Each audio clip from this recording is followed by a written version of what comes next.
Bismillahirrahmanirrahim. Assalamu alaikum dear students. Welcome back in lecture 02 part 5. Student आज का जो lecture है वो बहुत इम्पोर्टेंट है। जिस तरह हमने प्रीवियस लेक्चर में जो कि पार्ट 3 था उसमें हमने एस मैक्स को डिस्कस किया था। आज जो हम डिस्कस करेंगे that will be S minimum. S max और एस मिनिमम की इम्पोर्टेंस जो है वो बहुत ज़्यादा है। आप लोगों को ये बात क्लियर होनी चाहिए कि बीम की जो वेट होती हैं ये डिफेंड करती हैं और ये फिक्स्ड होती हैं S minimum and S max पे, क्योंकि प्रॉपर डिटेलिंग के लिए इन दो क्राइटेरिया क्या है कि जो स्पेसिंग होती है between the bars it must be greater then S minimum and it must be less than S max. अगर स्लैब है, बीम है, राइट, कॉलम है, तो इसमें ये क्राइटेरियाज अप्लाई होती हैं प्रॉपर डिटेलिंग के लिए। तो पार्ट 3 में तो हमने एस मैक्स के लिए एक इक्वेशन भी डिराइव किया था, इक्वेशन भी हमने शेयर किया था। और पार्ट 4 में हमने बीम मिनिमम को डिस्कस किया कि बीम की मिनिमम विड्थ क्यों ज़रूरी है। जाहिर है कि हमने बार्स के दरमियान एक ख़ास किस्म की स्पेसिंग को मेंटेन करना है, क्लियर कवर मेंटेन करनी है, साइड कवर्स, और उसकी बेस पे हमने बीम मिनिमम के लिए एक इक्वेशन डिराइव किया और उस इक्वेशन की इंपॉर्टेंस भी हमने डिस्कस की। आज का जो है ये वो इक्वेशंस थे जो कि हमने पार्ट 3 में डिस्कस किया था कि एस मैक्स की जो वैल्यू होगी वो क्या होगी। इस पे हमने एक एग्जाम्पल भी सॉल्व किया था। आज के लेक्चर में हम डिस्कस करेंगे कि बार्स के दरमियान जो डिस्टेंस होती है, यानी कि ये जो हम स्पेसिंग देख रहे हैं इस बीम में, इसको हम कहते हैं वर्टिकल स्पेसिंग। इस कॉल्ड वर्टिकल स्पेसिंग। और इसके दरमियान जो डिस्टेंस है इसको हम कहते हैं हॉरिजॉन्टल और लैटरल स्पेसिंग। नो, ये इन स्पेसिंग की जो मैक्सिमम वैल्यू हमने डिस्कस की, ये जो वर्टिकल स्पेसिंग होती है ये आमतौर पर ऐसे कोड, अब ये जो वर्टिकल स्पेसिंग है ये इसके बारे में ऐसे कोड ये डिफाइन करता है कि ये जो स्पेसिंग है ये 1 इंच, कम से कम ये 1 इंच होनी चाहिए। अब अगर आप इधर देखें यहाँ पे, तो यहाँ पे आप लोगों के साथ क्लियरली मेंशन है, राइट, यहाँ पे क्लियरली मेंशन है कि ये जो वर्टिकल स्पेसिंग है it should be greater than और equal to diameter of the bar, or it may be equal, it must be equal to 1 inch, it must be equal to 1 inch, or it must be equal to the diameter of the bar, whichever is greater. But तमाम cases में इसकी जो value है वो diameter of the बार से ज़्यादा होनी चाहिए। तो ये जो स्पेसिंग है बहुत इंपॉर्टेंट है। इसी तरह हॉरिजॉन्टल स्पेसिंग में आप देख सकते हैं कि it must be greater then the diameter of the bar and sometime it must be greater than the maximum aggregate size. इसके साथ और भी क्राइटेरियाज है, like sometime you can see 1.3 times the maximum aggregate size, right? So this is important. While sometime in previous lecture you see this equals to 2 times diameter of bar, 3 times diameter of the bar. So ये minimum criteria ये है कि this must be greater than the diameter of the bar, ताकि क्योंकि इस पे ये हमारा एक केस 1 है, इस पे जो डेवलपमेंट लेंथ की इक्वेशन है वो बेस करती है। इसकी इंपॉर्टेंस बहुत ज़्यादा है क्योंकि जब भी हम इस स्पेसिंग को इंक्रीज करते हैं तो डेवलपमेंट लेंथ डिक्रीज होती है। तो जो डेवलपमेंट लेंथ हमारे पास डिक्रीज होती है LD, तो फिर बार्स को एडजस्ट करना, बार की प्रॉपर प्लेसिंग करना वो आसान होती है। इसी तरह आप ये साइड कवर देख रहे हैं, साइड कवर ये और बॉटम कवर ये, तो ये केस है, केस 1, जिसपे LD की इक्वेशन डिराइव्ड है। तो वो ये कहता है कि it must be greater then diameter of the bar and bottom cover must be greater than the diameter of the bar. Minimum, but at the same time, minimum cover should be satisfying as given by the ASA. Minimum cover, I have already recorded lecture 02 part 1, that what should be the minimum concrete clear cover. Similarly, ये जो case है, case 2, ये तो यहाँ पे जो vertical और lateral spacing है वो बेस करती है 2 टाइम डायमीटर ऑफ द बार। तो जब 2 टाइम्स डायमीटर ऑफ द बार को आप मेंटेन करेंगे तो एल की वैल्यू उस केस से फिर कम होगी। इसी तरह यहाँ पे जो क्लियर कवर है it must be greater then diameter of the बार। तो अगर आप मेरे यूट्यूब चैनल पे जाओ, प्लेलिस्ट में जाए, तो वहाँ पे डेवलपमेंट लिंक की पूरी डिस्कशन है। ये सारे केसेस मैंने डिस्कस किए, इस वजह से मैं इन केसेस को डिस्कस नहीं करता क्योंकि इन केसेस की बहुत इंपॉर्टेंस है। So please go there and watch. I will share the link in the description. You must watch those lecture. I have do some examples over it, so you will understand what is the importance of this spacing. Now यहाँ पे हम बात करते हैं कि ये minimum spacing क्यों ज़रूरी है। देखिए इस डायग्राम में आप अगर ज़रा गौर करें तो ये हमारा एक स्टील रॉड है। जब हम स्टील रॉड को एक कंक्रीट के अंदर एम्बेड करते हैं तो उसके ऊपर कंक्रीट से बेरिंग स्ट्रेसेस डेवलप होती है, बेरिंग स्ट्रेसेस एक्ट करती है, as you see here. Now अब सीन क्या होती हैं कि जब लेट से अगर हम इस फिगर को ज़रा इस पर गौर करें तो ये स्टील बार जो कि डिफॉर्म स्टील बार है उसकी वो एक जिसको हम कहते हैं वो डिफॉर्मेशन है। ये आप देख सकते हैं जो उभार होती हैं कंक्रीट की सरफेस पे, जो उभार होती हैं तो इसके ऊपर बेरिंग स्ट्रेसेस एक्ट करती हो। ये जो बेरिंग स्ट्रेसेस चूँकि इंक्लाइंड है इसकी वजह से दो तरह की स्ट्रेसेस जनरेट होती हैं, एक रेडियल डायरेक्शन में, एक हॉरिजॉन्टल डायरेक्शन में। तो ये जो हॉरिजॉन्टल डायरेक्शन होती है बार्स को it tries to slip the bar inside the concrete, while ये जो रेडियल स्ट्रेस है ये बहुत इंपॉर्टेंट है। यहाँ पे आप देख सकते हैं, यहाँ इस फिगर में ये जो रेडियल स्ट्रेसेस होती हैं it causes the splitting of concrete along the bar। तो आप देखें ना कि यहाँ से ये अब इस डिस्ट्रीब्यूशन पे अगर ज़रा गौर करें जो कि बॉन्ड स्ट्रेसेस है तो बाहर की सरफेस पे ये सबसे ज़्यादा होती है और आहिस्ता आहिस्ता डिक्रीज होती है। तो अगर इसके साथ जो हम नेक्स्ट बार प्लेस करेंगे नेक्स्ट बार तो उसकी डिस्ट्रीब्यूशन भी कुछ इस तरह से होगी, राइट। तो यहाँ से आप लोग अंदाज़ा लगा सकते हैं कि जो स्पेसिंग है इसकी इम्पोर्टेंस क्या है, क्योंकि जब इन बार्स को हम क्लोज करेंगे, एक दूसरे के करीब लाएंगे, तो बार को जब हम क्लोज करेंगे तो यहाँ पे इस डिस्ट्रीब्यूशन को आप ज़रा देखिए, यहाँ पे एक high amount of bond stresses generate होगी और ये स्ट्रेसेस जो है वो एक दूसरे के रीजन को ओवरलैप करेगी। तो there will be more chances of splitting as compared to larger spacing. So that why the code defines 2 times diameter of the bar, 3 times diameter of the bar, कि इसको make sure करे या इसको it should be greater than equals to diameter of the bar।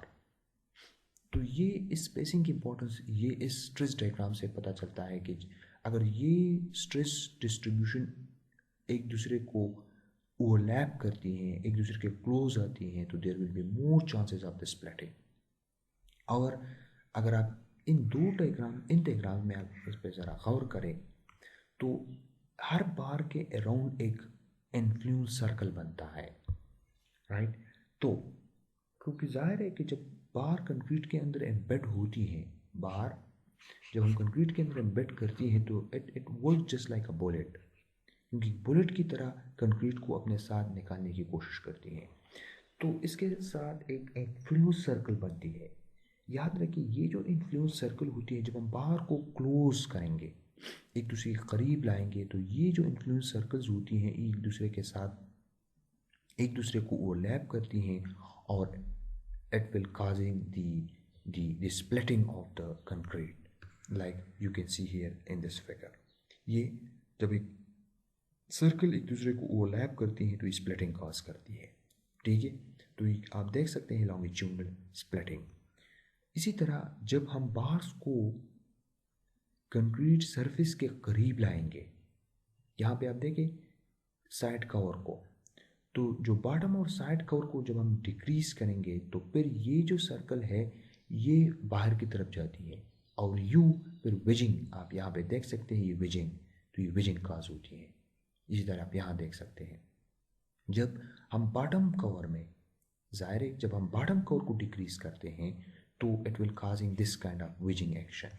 तो यहाँ पे अपने bottom cover less than side cover, यहाँ पे साइड कवर तो हमने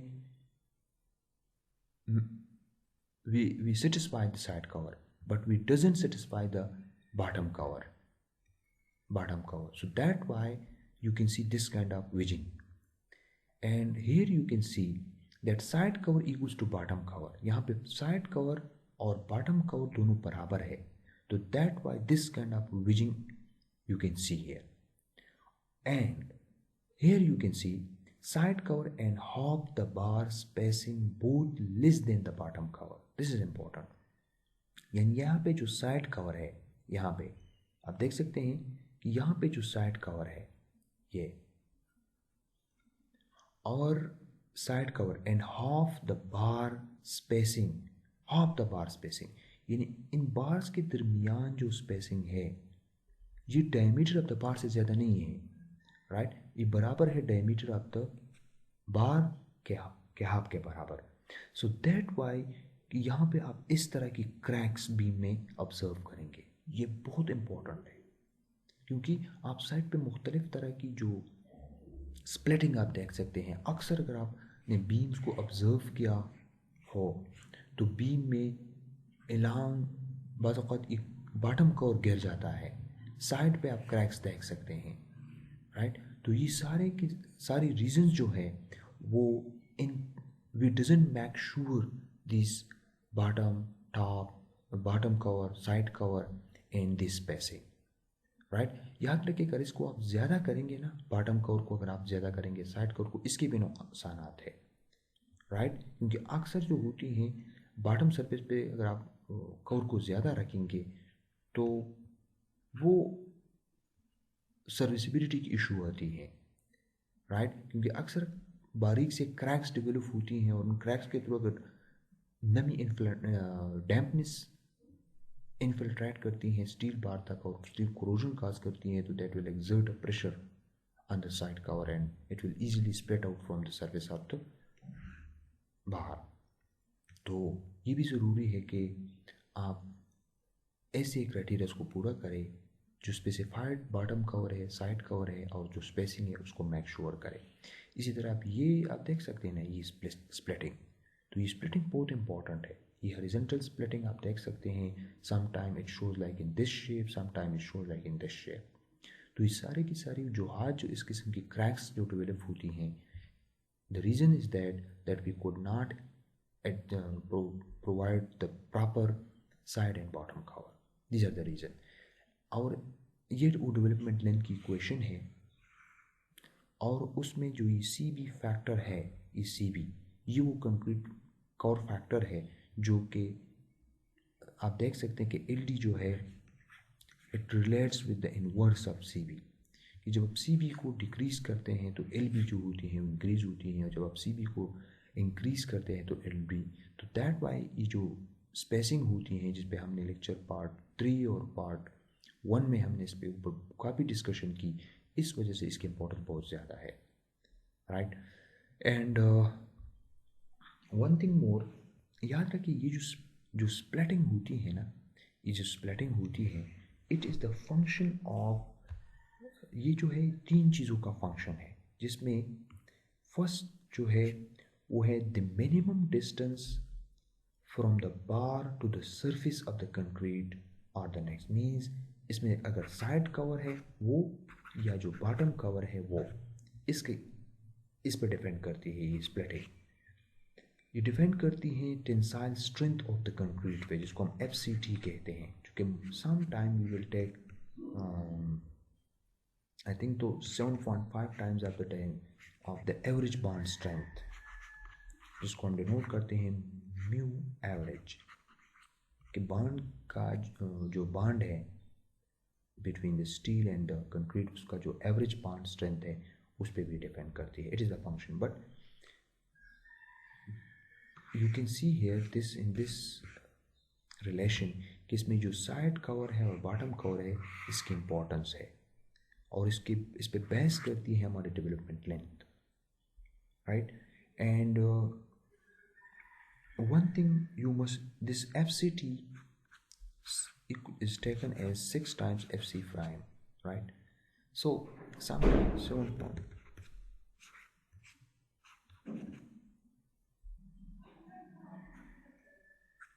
sometimes it is taken as 7.5 times of diameter of the concrete strength, while sometimes it is taken as 6 times of the FC prime.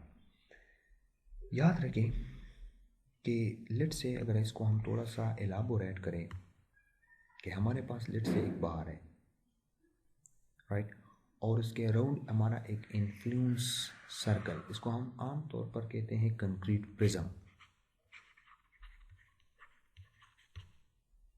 इसको हम कहते हैं concrete prism. एक prism क्योंकि the steel bar it works like a bullet inside the concrete, right? ये आप हमेशा याद रखिए कि बुलेट की तरह जो है, एक बुलेट की तरह निकलती है कंक्रीट में से, तो अपने साथ एक रीजन को इन्फ्लुएंस करती है, जिसको हमने डिनोट करते हैं कंक्रीट प्रिज्म से। अब याद रखिए कि ये हमारे पास लेट से कंक्रीट स्टील बार का वो है डायमीटर सेंटर है, और यहाँ से यहाँ तक जो है इसको हम लेते हैं CB।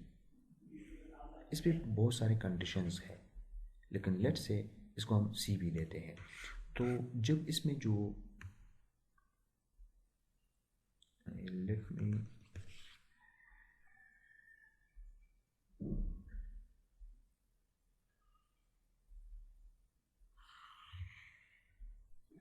आप यहाँ पे देखें, जो हमने प्रीवियसली डिस्कस किया कि हमारे पास जो बांड जो प्रेशर डेवलप होते हैं, बांड प्रेशर्स, तो वो बार्स की सरफेस पे सबसे ज़्यादा होती हैं और आहिस्ता आहिस्ता ये डिक्रीज होती हैं, as you can see this one. तो जब ये स्ट्रेसेस, आप देखिए ये तो स्ट्रेसेस होती हैं जो कि बांड स्ट्रेसेस है, अलॉन्ग द बार ये डेवलप होती हैं, तो ये वो बांड प्रेशर्स जिसको हम कह सकते हैं,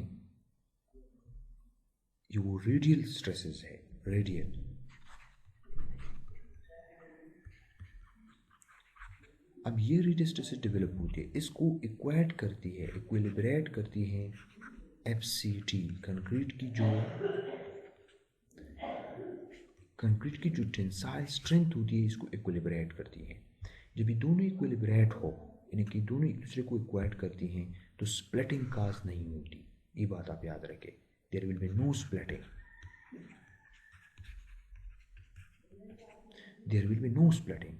लेकिन अगर ये bond stresses, radial stresses increase करती है FCT से, राइट, अगर FCT is greater than sigma r, radial stresses से ज़्यादा है, तो there will be no splitting at this condition. But if FCT less than sigma r, तो in that case there will be splitting. In that case there will be splitting. Pull out और splitting दोनों को हम जो है उसको हम control करते हैं, क्योंकि अगर पुल आउट हो जाए तो फिर यील्डिंग नहीं होगी, ये भी आप याद रखें। जब स्प्लिटिंग होगी तब भी हमारी जो है वो अनडिज़ायरेबल है, यील्डिंग काज नहीं होगी।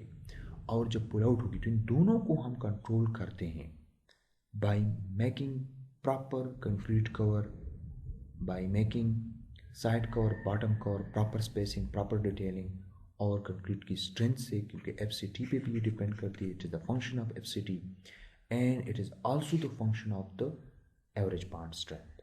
तो ये बहुत कॉम्प्लिकेटेड तरह की डिस्कशन है।